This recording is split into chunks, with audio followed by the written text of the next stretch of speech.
ரொம்ப நன்றி. உங்களை பார்த்தது ரொம்ப சந்தோஷம். ஃபர்ஸ்ட் எல்லோருக்கும் வணக்கம். வாணி வித்யாலயா ஸ்கூல் இந்த ஸ்போர்ட்ஸ் ஈவெண்ட்டுக்கு என்னை இன்வைட் பண்ணதுக்கு மணிவண்ணன் சாருக்கு ரொம்ப ரொம்ப நன்றி. இங்கே வந்திருக்கிற பேரண்ட்ஸ் அண்ட் சில்ட்ரன்ஸ் அண்ட் இங்கே வேலை செய்யும் டீச்சர்ஸ் எல்லாருக்கும் என்னோட முதல் வணக்கத்தை தெரிவிச்சுக்கிறேன்.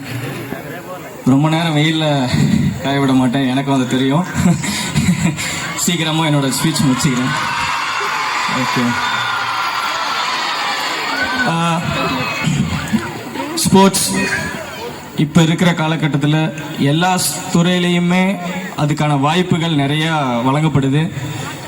அதுக்கான ஸ்டெப்ஸும் அதுக்கான முன்னாடி வில்லேஜ்லேயே இருக்கட்டும் இல்லை எங்கே கிராமங்களில் ரொம்ப டிஸ்ட்ரிக்ஸ் அது மாதிரி இருக்கல பேரண்ட்ஸ் ஸ்போர்ட்ஸ்க்கு அவ்வளோவா இன்வால்வ் பண்ண மாட்டாங்க. ஏன்னா அவங்களுக்கு பயம், படிப்பு இருந்தால் தான் முன்னேற முடியும், ஸ்போர்ட்ஸில் முன்னேற முடியாதுன்னு அவங்களுக்குள்ள ஒரு இது எப்படின்னு எனக்கு சொல்ல தெரியல. பட் அவங்களுக்குள்ள அந்த ஒரு தாழ்வு மனப்பான்மை இருந்திருக்கு. பட் ஸ்போர்ட்ஸுக்கு இப்போ இந்த காலகட்டத்தில் எல்லா பேரண்ட்ஸும் சின்ன வயசுலேருந்து அவனுக்கு என்ன பிடிக்கும் எது பிடிக்காதுன்னு பார்த்து பண்ணுறாங்க. இட்ஸ் எ பிளஸிங் அவங்களுக்கு கிடைச்சிது. ஸோ இந்த மாதிரி ஒரு அட்மாஸ்பியரில் இந்த மாதிரி ஒரு ஸ்கூலில் அதுவும் அவங்க கஷ்டத்தெல்லாம் மறைச்சி உங்களுக்காக இங்கே நீங்கள் நல்லா இருக்கணும், நீங்கள் லைஃப்பில் முன்னேறணும்னு நினைக்கிறதுக்காக அவங்களோட வாழ்க்கையிலலாம் இழந்துட்டு உங்களுக்காக இவ்வளோ விஷயம் பண்ணுறாங்கங்கிறப்போ நீங்கள் அவங்களுக்கு திருப்பி தர வேண்டியது ஒன்று தான், நீங்கள் பெரிய லெவலில் ஆகணும். ஸோ நாட் ஓன்லி ஸ்போர்ட்ஸ் மட்டும் சொல்ல மாட்டேன், எல்லா துறைகளிலையும் நான் சொல்ல வரேன். வாழ்க்கையில் கஷ்டப்படாமல் முன்னேற முடியாது, அதுக்கு பெஸ்ட் எக்ஸாம்பிள் நான் தான். ஸோ ஸ்போர்ட்ஸ் அதாவது குழந்தைங்களுக்கு மட்டும் கிடையாது, நீங்கள் இங்கே இருக்கிற எல்லா பேரண்ட்ஸுக்கும் உடல் ஆரோக்கியத்துக்கு ரொம்ப முக்கியம். அதாவது ஒரு அப்பா ஒரு குடும்பத்தை காப்பாற்றுறாரு, அவர் கஷ்டமாக வேலைக்கு போகிறாரு, அவர் தன்னை எல்லாம் வருத்திக்கிட்டு எல்லாம் கஷ்டப்பட்டு நம்மளை முன்னுக்கு கொண்டாடுறாங்க. அப்பா அம்மா 2 பேரும் தான். பட் அவங்க ஹெல்த் நல்லா இருக்குன்னா அட்லீஸ்ட் 1 ஹவராவது டெய்லியும் மார்னிங் அவங்களோட உடல் ஆரோக்கியத்துக்காக ஏதாவது ஒரு சைக்கிளிங்கோ ஏதாவது ஒரு ட்ரைனிங் பண்ணலாம். இப்போ இருக்கிற காலகட்டத்தில் நம்மளுக்கே தெரியும், சாப்பாடுலேருந்து எல்லாமே டிஃப்ரெண்ட்டாக ஆயிடுச்சு. எல்லாம் அட்வான்ஸ் மாடல் போகிறன்ற பேரில் நிறையா நம்மளே உடம்பை கெடுத்துட்டு இருக்கோம். ஸோ அதெல்லாம் இல்லாமல் அட்லீஸ்ட் 1 ஹவர் நம்மளுக்காக நம்ம டைம் ஸ்பெண்ட் பண்ணால் நம்ம ஹெல்த் நல்லா இருந்தால் குழந்தைகளுக்காக இன்னும் 10 வருஷம் முன்னேற ஓடலாம். ஸோ எல்லாம் சொல்லுவேன், நான் எங்கே போனாலும் எல்லாம் சொல்லுவேன், நம்ம உடம்பு நம்மளோட உடம்பு தான் நம்மளோட மூலதனம். அதை நம்ம எவ்வளோ நல்லா பார்த்துக்கிறோமோ அவ்வளோ நம்மளை மேலே கொண்டு போகணும், நம்மளால் உழைக்க முடியும். ஸோ ஸ்போர்ட்ஸ் பர்சன் மட்டும் நான் சொல்ல, எல்லாரும் கண்டிப்பாக அட்லீஸ்ட் உங்களுக்காக உங்கள் பிள்ளைங்களுக்காகவாவது 1 ஹவர் டெய்லியும் ஏதாவது ஒரு ஆக்டிவிட்டி பண்ணுங்கள். அட்லீஸ்ட் காலையில் மார்னிங் எழுந்திரிச்சு 1 ஹவர் அதை டைம் ஸ்பெண்ட் பண்ணிங்களா உங்களோட அது ஒரு டிஃப்ரெண்ட் இருக்கும். ஆனால் ஸ்டார்டிங் கஷ்டம்தான், எதுவும் இருந்தாலும் ஃபஸ்ட்டு ஒரு வாரம் கஷ்டமாக இருக்கும். ஃபஸ்ட்டு ஒன்ஸ் பழகிட்டிங்கன்னா அது வேறு மாதிரி போயிடும். ஸ்போர்ட்ஸில் கஷ்டப்படாமல் முன்னேற முடியவே முடியாது. நிறைய தடைகள் வந்துட்டு இருக்கோம். அது இங்கேருந்து டிஸ்ட்ரிக்ஸ்லேருந்து ஏன் நிறைய பேர் ஏன் மேலே போக மாட்டேன்றாங்க அப்படிங்கிறதுக்கு என்ன காரணம்னா, இங்கே இருக்கிற அந்த ஃப்ரீடமாக விளையாடுற அந்த அட்மாஸ்பியர் அங்கே இருக்காது. அங்கே டிஃப்ரெண்ட் நிறைய மக்கள் டிஃப்ரெண்ட்டாக இருப்பாங்க. சிட்டியே கல்ச்சர் வேறு மாதிரி இருக்கும். இங்கே இருக்கிற நம்ம ஊரில் ஒரே ஒரு பிரச்சனை என்னென்னா, டிஸ்ட்ரிக்ஸ்லேருந்து போகிறவன் ரொம்ப ஷை. நானும் இருந்தேன், ஏன்னா யார்கிட்டையும் பேச மாட்டோம், யார்கிட்டையும் எதுவும் பண்ண மாட்டோம். அங்கே போய் நம்மளுக்கு டேலண்டே இருந்தாலும் அவங்க வேறு மாதிரி டிஃப்ரெண்ட்டாக இருப்பாங்க. அவங்க பயங்கரமாக பேசுவாங்க, எல்லாம் பண்ணுவாங்க. பட் அதெல்லாம் பார்த்துட்டு நம்ம நம்மளால் முடியாதுன்னு நாமளே நினச்சிக்கிறோம். பட் அவங்களோட பல மடங்கு நம்மளோட போக முடியும்னு நீ நம்பி அந்த இடத்துல கொஞ்சம் கஷ்டப்பட்டீங்கன்னா அடுத்த ஸ்டேஜுக்கு கண்டிப்பாக போயிடலாம். 70% கடந்துட்டேன், அந்த 30% மட்டும் கடக்க மாட்டேன்ற. ஏன்னா அங்கே போய் ஒன்று அட்மாஸ்பியர் மாறிடுது. ஸோ இதனால தான் காரணம். டேலண்ட் இல்லாமல் இல்லவே இல்லை. கிரிக்கெட்டில் இல்லை, எல்லா ஸ்போர்ட்ஸ்லுக்கும் இப்போ ஆப்பர்ச்சுனிட்டி அப்படியே ஓப்பனாக இருக்குது. அதை நம்ம எப்படி யூஸ் பண்ணுறோன்னு தான் பொறுத்து. ஸோ என் லைஃப்பில் கொஞ்சம் நிறைய கஷ்டங்கள் பட்டு தான் இந்த இடத்துக்கு வந்திருக்கேன். ஸோ அதை பற்றி கொஞ்சம் உங்களுக்கு ஒரு சின்ன ஸ்டோரி உங்ககிட்ட சொல்லணும்னு ஆசை. ஸோ சார் சொன்ன மாதிரி எங்கள் அப்பா நெசவு தொழிலாளி தான். எங்கள் அம்மா ரோடு ஓரத்தில் சிக்கன் கடை வச்சுருக்காங்க. எனக்கு 3 sisters 1 brother. நான் தான் பெரிய பையன். ஸோ 10க்கு 10 ரூமில் தான் தங்குவோம். ஸோ என்னென்னா, நான் சின்ன வயசுலேருந்து கஷ்டங்கள் தவிர எதுவும் பார்த்தது கிடையாது. ஒரு நல்ல ட்ரெஸ் வாங்கி போட்டது எங்கள் அண்ணா ஜெயபிரகாஷ் அவர் வந்து என்னை +2 முடிச்சதுக்கப்புறம் நான் பையனை நான் பார்த்துக்கிறேன் அப்படின்னு. அண்ணனா கூட பிறந்த அண்ணன் கிடையாது, இந்த மாதிரி கிரவுண்டில் டென்னிஸ் பால் விளையாண்டுட்டு இருந்த மாதிரி அவர் அப்போ பழக்கம் பண்ணார். ஸோ அப்போ அவர் +2 முடிச்சதுக்கப்புறம் நான் பையனை பார்த்தேன். அது வரைக்கும் அதுக்கப்புறமும் ரேஷன் கடை அரிசி தான் சாப்பிட்டு இருந்தோம், என்ன கிடைக்குதோ அதான் சாப்பிட்ருந்தோம். அதாவது எல்லாரோட கிராமப்புறங்களில் இருக்கட்டும் டிஸ்ட்ரிக்ஸில் நிறைய விஷயங்கள் என்னென்னு நினைக்கிறாங்க, ஸ்போர்ட்ஸ்க்கு ரொம்ப ஆடம்பரமாக ஃபுட்டு தேவை, அது சாப்பிட்ணும் இது சாப்பிட்ணும், அப்படிலாம் ஒன்றுமே கிடையாது. எங்கள் அம்மா கையில் நான் இன்ன வரைக்கும் ஒரு கஞ்சி குடிச்சேன்னா அது என்னோட ஹெல்த் அது. ஸோ நான் நிறைய இன்டர்வியூ சொல்லியிருக்கேன். ஸோ நான் நிறைய இன்டர்வியூவில் சொல்லியிருக்கேன், நம்மளுக்கு என்ன கிடைக்குதோ அதை வச்சு நம்ம முன்னேற முடியணும்னு நீ நம்பினா மட்டும்தான் நெக்ஸ்ட் லெவலுக்கு போக முடியும். ஸோ அப்போ நான் எனக்கு ஃபுட்டு வாங்குறதுக்கு காசு இல்லை, நான் இது சாப்பிட்டா தான் மேலே போவோம் அப்படின்னு நான் நினச்சிருந்தேன்னா இப்போ உங்கள் முன்னாடி இவ்வளோ பெரிய ஆளாக நிற்கின்றிருக்க முடியாது. ஸோ அதனால தடைகள் இடமோ இதுவோ கிடையாது, உங்களோட மைண்ட் தான். நீங்கள் எவ்வளோக்கு எவ்வளோ அது மேலே லவ் வச்சுருக்கீங்களோ அது உங்களை ஆட்டோமேட்டிக்காக கொண்டு போயிடும்.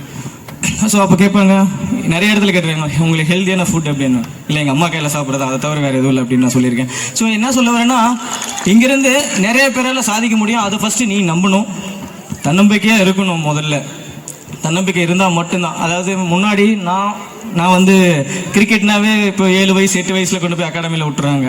பட் நான் கிரிக்கெட் ஆரம்பித்தது 20 வயசில் தான் ஆரம்பித்தேன். நான் எந்த கிரிக்கெட்டும் எனக்கு கோச்சிங் கிடையாது, எதுவும் கிடையாது. 20 வயசில் தான் ஆரம்பித்தேன்.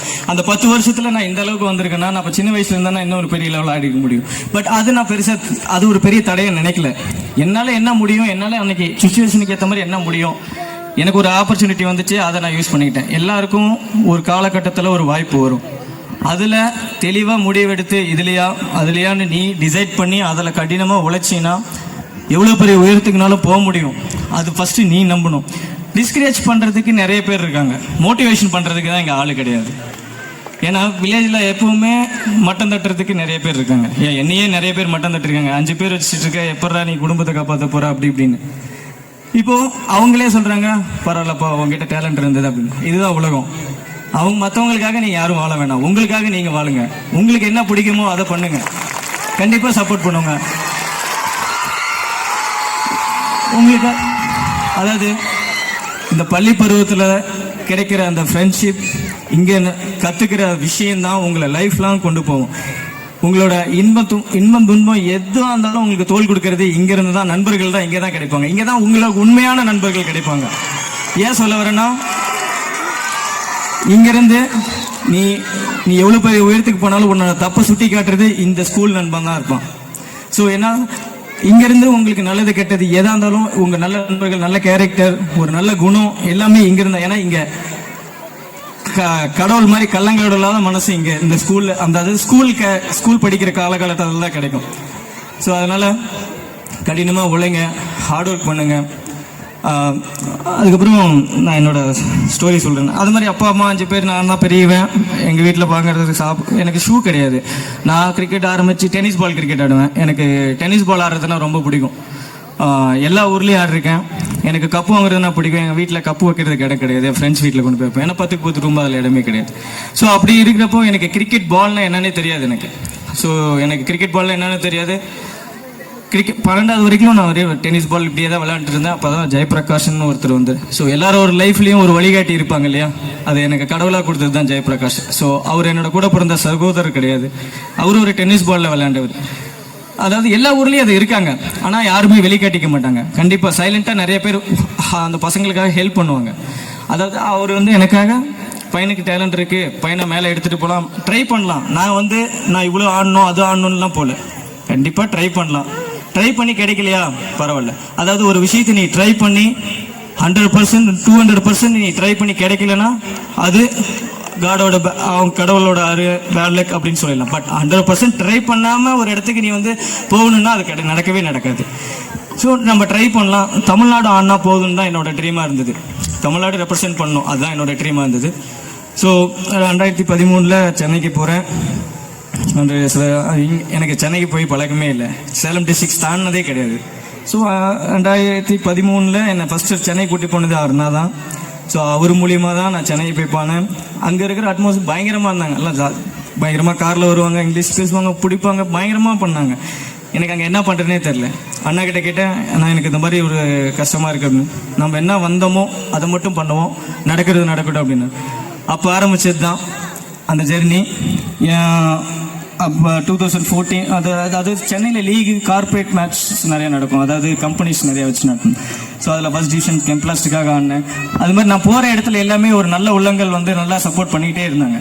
ஸோ இதெல்லாம் ஏன் சொல்கிறேன்னா, நம்மளை சுற்றி எல்லாம் நல்ல நண்பர்கள் இருந்தால் நான் கண்டிப்பாக ஆட்டோமேட்டிக்காக அது போகும். எவ்வளோ துயரம் துன்பம் துக்கம் எது வந்தாலும் கூட இருக்கிற நல்ல நண்பர்கள் நல்ல மனிதர்கள் இருந்தால் அது உனக்கு தெரியாத அடுத்த கட்டத்துக்கு நீ ஆட்டோமேட்டிக்காக போயிடுவேன். ஏன்னா எனக்கு என் லைஃப்பில் 3 நாள் சர்ஜரி பண்ணியிருக்கேன். சர்ஜரி ஒவ்வொரு வருஷம் பிரேக். ஸோ ஒவ்வொரு வருஷமும் நான் மறுபடியும் கம்பேக் கொடுக்கணும்னா அது பெரிய, அதாவது உடம்புல கத்தி படாத வரைக்கும் நீ எவ்வளோ கஷ்டப்பட்டாலும் உனக்கு தெரியாது. உடம்புல ஒன்ஸ் கத்தி பட்டுச்சுன்னா நீ முன்னாடி இருந்தது மாதிரி இருக்க முடியாது, கொஞ்சம் டவுன் தான் இருப்பேன். ஸோ அதிலேருந்து மறுபடியும் ஓவர் கம் பண்ணி நீ மறுபடியும் அதாவது கிரிக்கெட் ஃபீல்டில் வந்து நீ வந்து பண்ணுறதுங்கிறது ஒரு சாதாரண விஷயம் கிடையாது. ஸோ இதெல்லாம் ஏன் சொல்ல வரேன்னா, கூட இருக்கிறவங்க எல்லாம் நல்ல மனிதர்கள், நல்லா உங்களை சுற்றி நல்லா பாசிட்டிவாக இருக்கிறவங்க அதெல்லாம் பண்ணுறதுனால ஆட்டோமேட்டிக்காக என்ன நடந்தாலும் கூட இருக்காங்க அப்படிங்கிற ஒரு சப்போர்ட்னால நான் பண்ணோம். எனக்கு ஒவ்வொரு வருஷம் நல்லா பண்ணுறப்பையும் அடுத்த வருஷம் எனக்கு பெரிய ஒரு தடை வரும். என்னென்னா, காலில் சர்ஜரி, எல்போவில் சர்ஜரி, ஃபிங்கரில் சர்ஜரி, ஒரு 4 சர்ஜரி பண்ணியிருக்கேன். ஸோ நான் இது எதுக்கு சொல்ல வரேன்னா, லைஃப்பில் கஷ்டப்படாமல் எதுவும் கிடைக்காது, அதுதான் சொல்ல வரேன். ஆனால் இன்னொன்று, என்ன நடந்தாலும் உன்னோட கோலை மட்டும் எந்த ஒரு காரணத்துக்காகவும் பாதியில் விடக்கூடாது. ஏன்னா உன்னோட ட்ரீமை நீ அதாவது உன் ட்ரீம் அச்சீவ் பண்ணுற வரைக்கும் நீ கண்டிப்பாக ஓடிக்கிட்டே இருக்கணும். இடையில 1000 தடைகள் வரும், அதெல்லாம் உனக்கு ஒரு சவாலாக எடுத்துக்கணும். என்னால் முடியாதுன்னு நீ எப்போ நினைக்கிறியோ அங்கேயே தோத்துட்ட. முடியாதுன்னு மட்டும் எது நினைக்கிறேன், அதாவது ஸ்போர்ட்ஸ் சொல்லலை, நான் எந்த துறையினாலும் சொல்கிறேன். எல்லா துறையிலையும் கஷ்டங்கள் இருக்குது, கஷ்டங்கள் இல்லாமல் துறையிலே கிடையாது. அதில் கஷ்டப்பட்டு அடுத்த லெவலுக்கு போகணுன்னு நீங்கள் கஷ்டப்பட்டால் மட்டும்தான் அடுத்த லெவலுக்கு போக முடியும். அதாவது ஒரு சின்ன எக்ஸாம்பிள் எப்படி சொல்கிறதுனா, சக்ஸஸ் அப்படின்னா எல்லாம் பயங்கரமாக கைதட்டுவாங்க, பிடிப்பாங்க. அதுக்கான பின்னாடி வலிகள், வேதனைகள், துன்பம் அது எவ்வளோ இருக்குன்னு நீ அந்த சக்ஸஸ்க்கு வரவனுக்கு தான் தெரியும். அந்த சக்ஸஸ்ங்கிற ஒரு வார்த்தை வந்து இவ்வளோ இருக்குது, அதுக்கு ப்ராசஸ் வந்து எவ்வளோ இருக்குது, அது சொல்ல முடியாத அளவுக்கு கஷ்டங்கள் கொடுத்துருக்கும். ஸோ சக்ஸஸ்ன்னு ஈஸியாக சொல்லிடலாம், அந்த கஷ்டங்களை நீ தாண்டி வரப்போறியா, அதில் எவ்வளோ விஷயங்கள் ஒரு லைஃப்பில் கற்றுக் கொடுக்கும், எவ்வளோ நல்ல விஷயங்களை கற்றுக் கொடுக்கும், எவ்வளோ தூரத்துக்கு அதாவது எவ்வளோ உயரத்துக்கு போனாலும் உன்னோட அந்த ஒரு காம்னஸ், அது ஒரு இது உனக்கு கற்றுக் கொடுக்கும். என் லைஃப்பில் அதான், அதாவது கடந்து வந்த பாதைகள் எப்பயுமே மறைக்கக்கூடாது. நான் எவ்வளோ உயரத்துக்கு போனாலும் எனக்கு இவ்வளோ வரைக்கும் என்னை ஸ்டார்டிங்லேருந்து கஷ்டப்பட்டு என்னை தூக்கி விட்டவங்களை இன்ன வரைக்கும் மறக்கக்கூடாது. ஸோ அது ஒரு நல்ல பழக்கம். அது நீ எவ்வளோ உயரத்துக்கு போனாலும் உன்னை நேசித்து உனக்காக வாழ்ந்து உனக்காக எல்லாம் பண்ணுறவங்களே என்றைக்கும் மறக்கக்கூடாது. அதை கடந்து வந்த பாதைகளை மறக்கக்கூடாது. அது எவ்வளோ உயரத்துக்கு தன்னடக்கத்தோடு இருக்கிறது ரொம்ப ரொம்ப நல்ல பழக்கம். அது இருந்ததுன்னா நீ எவ்வளோ கஷ்டங்கள் இருந்தாலும் உன்னை சுற்றி நல்ல விஷயம்தான் நடக்கும். ஸோ கஷ்டப்படாமல் எதுவுமே கிடைக்காது, கிடைக்கவும் போகிறதில்லை. நீ எவ்வளோ கஷ்டப்படுற, அதுக்கு எவ்வளோ லவ் பண்ணுற, ஒரு ஸ்போர்ட்ஸ் துறையை தேர்ந்தெடுக்கிறியா, இல்லை ஒரு ஜாபுக்கு தேர்ந்தெடுக்கிறியா, இல்லை ஏதோ ஒரு விஷயத்துக்கு நீ தேர்ந்தெடுக்கிறன்னா தேர்ந்தெடுத்ததுக்கப்புறம் யோசிக்கக்கூடாது, அதுக்கப்புறம் நீ நிறையா போராடணும். அது எப்படி சக்ஸஸ் பண்ண முடியும், 4 பக்கம் ஓடு பண்ணு, என்ன உங்களால் முடியுமோ அதுக்கான விஷயத்தை நீங்கள் அந்த கோல் அச்சீவ் பண்ணுறதுக்காக போகணும். ஸோ இதெல்லாம் பேச தன்னடக்கங்கிறது வந்து ஒரு நல்ல விஷயம்தான். இப்போ எவ்வளோ பேர் எவ்வளோ பார்த்துருப்பீங்க, ஸ்டார்டிங்கில் ஒரு மாதிரி இருந்திருப்பாங்க, மேலே போனதுக்கப்புறம் வேறு மாதிரி இருப்பாங்க. இது காமன், எல்லா இடத்துலையும் நடக்கிறது. பட் இந்த மாதிரி விஷயம்லாம் ஸ்போர்ட்ஸில் வந்து நீங்கள் இதெல்லாம் நிறைய கற்றுப்பீங்க. ஏன்னா இங்கே தான் நீங்கள் வலிகள், துன்பம், கஷ்டம் எல்லாத்தையும் நீங்கள் கற்றுக்கிறதுனால அது உங்களுக்கு ஆட்டோமேட்டிக்காக உங்களோட கஷ்டத்துலேருந்து உங்களுக்கு எப்படி வந்திருப்பீங்க, மற்றவங்க எப்படி அது புரிஞ்சுக்கிற விஷயம் வந்து இங்கே நடக்கும். ஸோ அதாவது எவ்வளோ நீங்கள் வளர்ந்தாலும் உன்னை சுற்றி இருக்கிறவங்களையும் வளர்க்கணும் மனப்பக்குவம் வந்து கண்டிப்பாக எல்லாருக்கும் இருக்கணும்னு நான் சொல்ல வரேன். ஸோ அப்படி ஆரம்பிச்சது தான் நான் ஒரு கிரிக்கெட் கிரவுண்ட் ஆரம்பித்து, அங்கேருந்து என் ஊரில் ஆரம்பித்து, இன்னும் சிட்டியில் ஆரம்பிச்சிருக்கலாம், என்னால் அங்கே வேணாம், என் சொந்த கிராமத்தில் ஆரம்பித்து அங்கேருந்து பசங்களை வளர்த்தி விடணும் அப்படிங்கிற ஒரு நல்ல நோக்கத்தை தான் அவ்வளோ கஷ்டப்பட்டு அங்கே ஆரம்பித்தேன். ஸோ இது என்னோட தற்பெருமைக்காக சொல்ல வரல. நீங்கள் நாளைக்கு பெரிய ஆளாக ஆகிட்டீங்கன்னா, உங்களால் 4 பேர் வளர்ந்தாங்கன்னா, அதாவது அதோட சந்தோஷம் வந்து நீ எவ்வளோ கோடி ரூபா காசு கொடுத்தாலும் அது கிடைக்காது. ஏன்னா நான் அதை ஃபீல் பண்ணிகிட்டு இருக்கேன். ஸோ அதோட வேல்யூ என்னென்னா, உன்னால் 4 குடும்பம் 4 பேர் வளர்கிறாங்கன்னா அது வந்து நீ எவ்வளோ தூரத்துக்கு நீ அதாவது எவ்வளோ தூரங்கிற பாருங்க, எவ்வளோ கோடி ரூபா கொட்டி கொடுத்தாலும் அந்த சந்தோஷங்கள் வந்து அந்த ஃபுல்ஃபில் ஆகாது. உங்களையும் வளர்த்திக்கோங்க, கூட இருக்கிறவங்களையும் உங்களால் முடிஞ்ச அளவுக்கு கொண்டு போங்க அப்படின்ட்டு தான் சொல்கிறேன். ஸோ இவ்வளோ நேரம் தப்பு ரைட்டும் எனக்கு தெரிஞ்சதை சொல்லிட்டேங்க. ஏன்னா எனக்கு மைக்கு பிடிச்சி பேசிலாம் பழக்கம் இல்லை. இப்போ தான் ஏதோ பேச ஆரம்பிச்சிருக்கேன். கிரவுண்டில் விட்டால் இவ்வளோ நேரம் பால் கொடுத்தா போட்டுட்ருப்பேன். ஸோ உங்களை பார்த்ததில் ரொம்ப சந்தோஷம். உங்களை எல்லாரும் வெயிலில் காக்க வச்சதுக்கு மன்னிச்சுக்குவோம். ஸோ எல்லாருக்கும் ரொம்ப ரொம்ப ரொம்ப ரொம்ப பெரிய தேங்க் அண்ட் ரொம்ப சந்தோஷம். All the best. இங்கேருந்து நிறைய பேர் பெரிய லெவலில் ஆடணும். Thank you sir. இந்த வாய்ப்பு கொடுத்ததுக்கு ரொம்ப நன்றி. Thank you. Thank you, sir, for your inspiring and thought-provoking address. Your words have truly resonated with all of us here today, sir. Your insights have not only motivated our students, but have also given us all a fresh perspective on the importance of perseverance and continuous learning. To express our gratitude and appreciation, we would like to present Mr. T. Natarajan with the token of our respect and admiration. Now I would like to expect. Ladies and gentlemen, please give a big round of applause as Karan Ponsat facilitates our chief guest.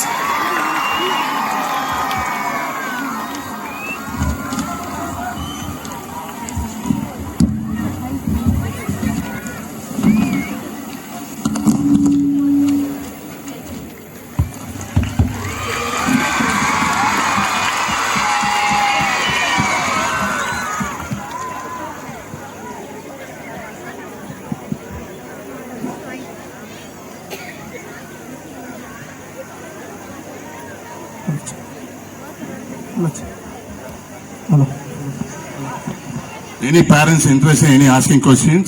Please raise your hands. Ramesh, அங்க ஒரு parent mic கேக்குறாரு.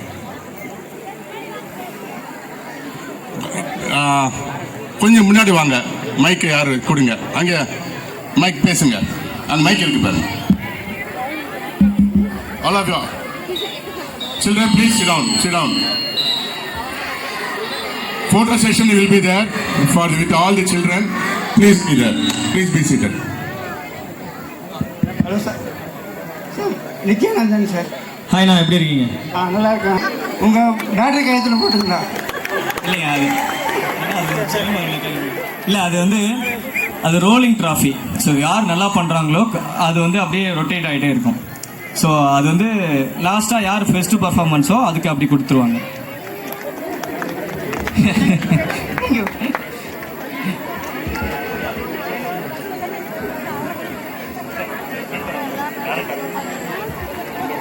சொல்லுங்கண்ணா.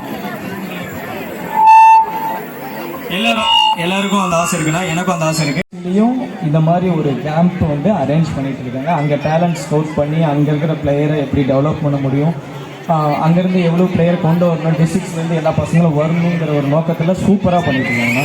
இது நான் ஆரம்பிக்கிறது 20 வயசில் start பண்ணேன்னா, அதாவது இந்த பதட்டம் எல்லாருக்கும் ஆரம்பிக்கிறப்போ எல்லாருக்கும் இருக்கும்.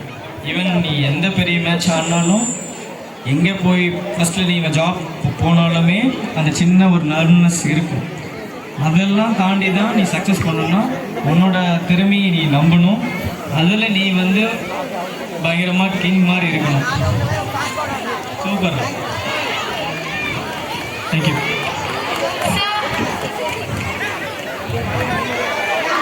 சார், என்னோட பேர் கமலினி. நான் 8th ஸ்டாண்டர்ட் படிக்கிறேன்.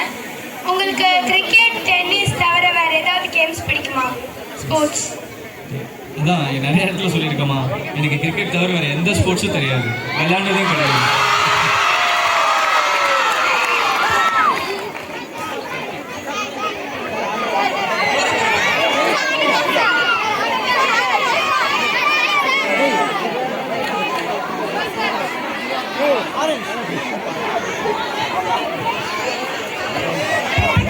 Hello children. Children, please sit down. உங்களோட photo எடுக்கணுமா வேணாமா? Then sit down quietly. I'll make arrangements for that. All of you sit down. Wait. Good morning sir. எப்படி இருக்கீங்க? சூப்பர்மா, நல்லா இருக்கு. நீ எப்படி இருக்க? உங்களுக்கு எதுக்காக வந்து கிரிக்கெட்ல interest? Children, all of you sit down. I request the parents to get to their respective places, please. Cricket எனக்கு Please go to the gallery.